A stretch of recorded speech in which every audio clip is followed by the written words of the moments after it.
Ethan Walker arrived at his grandfather's old mountain cabin just as the sun dipped behind the ridge, casting long shadows across the narrow path that led to the place he had always considered a refuge. The air smelled of pine and cold stone, the kind of scent that made him feel like he had stepped back into a quieter, older world. As he crossed the concrete bridge that stretched over the rocky creek below, he felt a sense of ownership and responsibility. The bridge was his, legally his, passed down through generations. It wasn't just a structure of stone and steel, it was the lifeline of the entire remote community.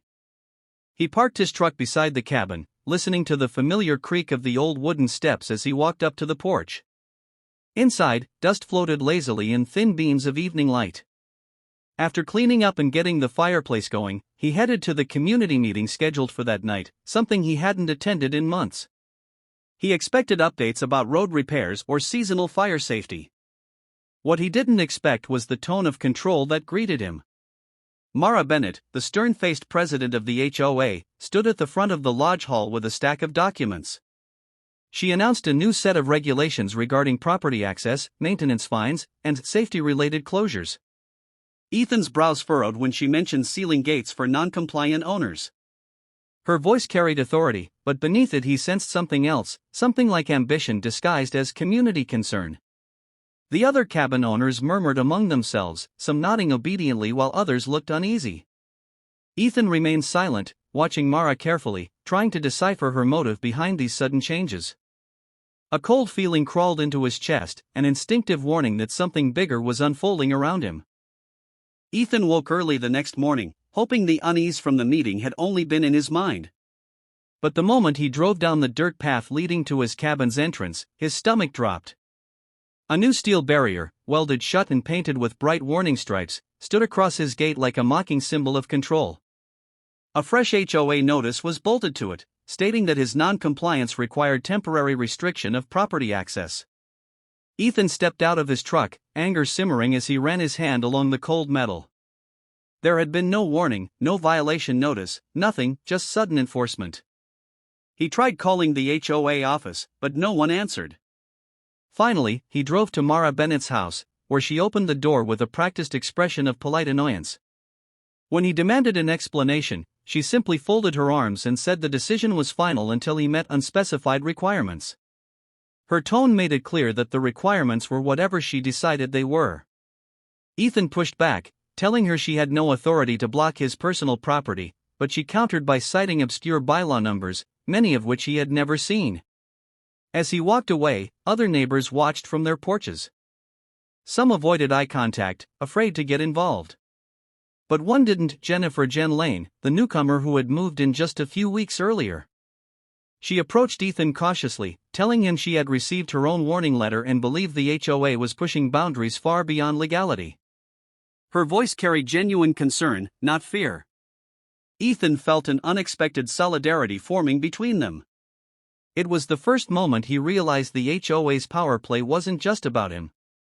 This was the beginning of something larger, something calculated, and if he didn't act soon, the situation could escalate beyond a sealed gate. Ethan spent the next morning on the cabin porch, scrolling through old files and documents his grandfather had left behind. He needed answers, especially after the shock of discovering his own gate sealed shut. The more he looked, the more he realized how deeply the bridge ownership tied into the entire community's access.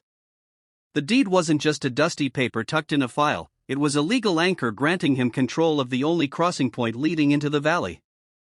With rising unease, he called his longtime friend Tom Reyes, a lawyer known for cutting through complicated property disputes. After listening carefully, Tom asked him to send photos of the documents immediately. Minutes later, Tom called back with tension in his voice, confirming that Ethan held full ownership and that the HOA had no authority to restrict his movement in or out. Ethan felt a mixture of relief and anger. He walked to the sealed gate, taking pictures and recording a video to document everything. Jen appeared moments later, holding a stack of HOA notices she had been collecting. She admitted she had spoken to several other owners who felt pressured by Mara's tactics but were too afraid of retaliation to speak openly.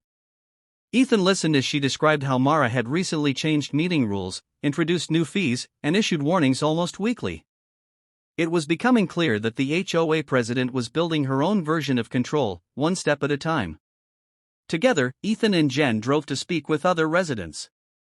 Some whispered anxiously, others shut their doors quickly, but a few expressed frustration at the sudden shifts in HOA power. Every conversation strengthened Ethan's conviction that this was no misunderstanding. He shared what Tom had told him, watching hope flicker in the eyes of neighbors who had felt powerless for months.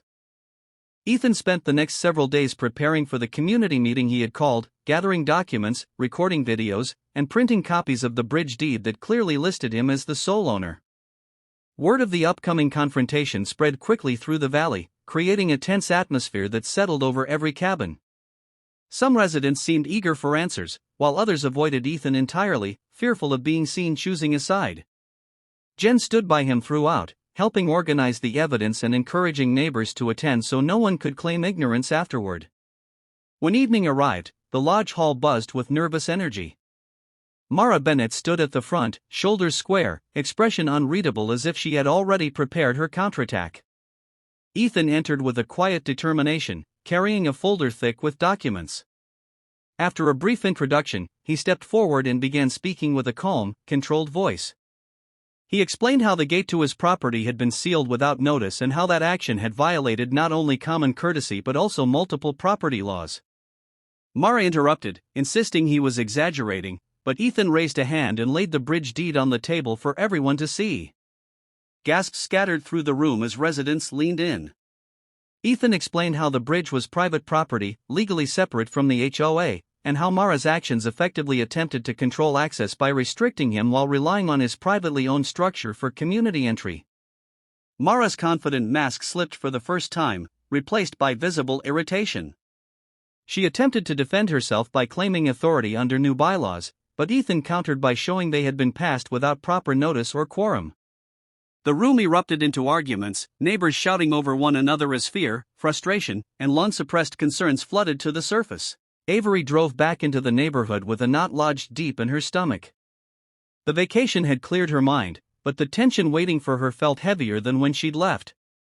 Maya met her in the driveway before she even stepped out of the car, handing her a small folder of printed screenshots, photos, and notes, everything she had documented while Avery was away.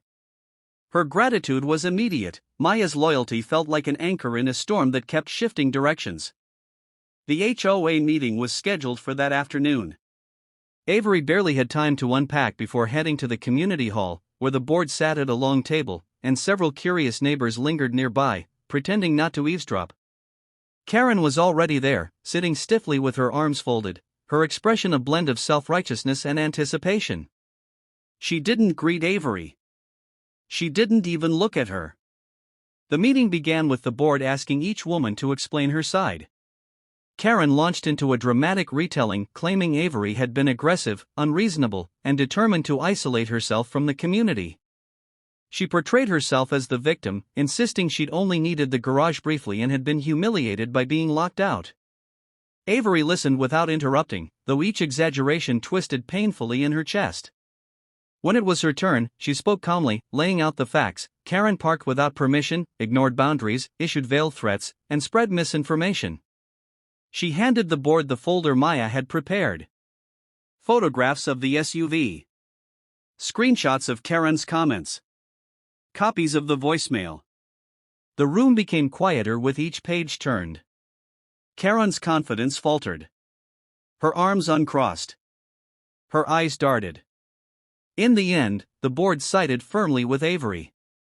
They ruled that the garage was private property, that Karen had violated HOA conduct guidelines, and that she was prohibited from using Avery's space without explicit written permission.